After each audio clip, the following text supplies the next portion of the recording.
We're all familiar with gradients and how to use them in the 2D sense, but what about in 3D? A 3D gradient in Spline is called a depth layer, and it just allows you to more accurately place the gradient on your 3D object where you want it to be. You can easily simulate things like lighting, create more shadows and depth. We all know lights can be very heavy in our files. It's really key to know to keep your file size down and optimize for the web. You can find the depth layer by selecting your object, add a depth layer.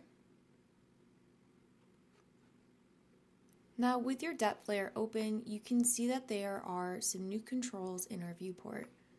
We have these handles that control the ramp of the gradient, so we can make the ramp longer and move the colors along the ramp.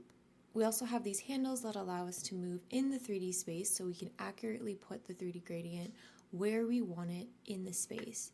And a thing to keep in mind is you can actually layer your 3D gradient. So you could have one over here and then add another one to have on the other side.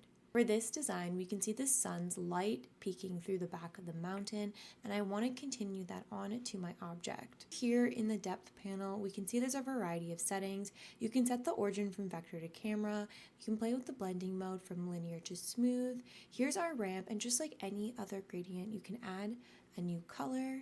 For this, I'm going to change my color to a darker red and a black, and I'm going to quickly change the blend mode here to screen.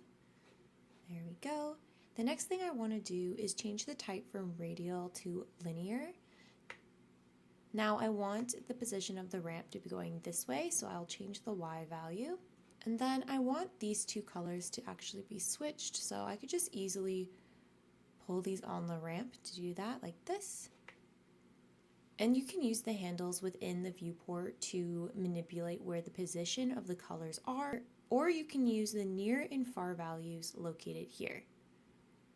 And here's our mountain with our depth layer added. As you can see, we have the light leaking from the horizon onto the sides of our mountain. Here it is without the depth layer.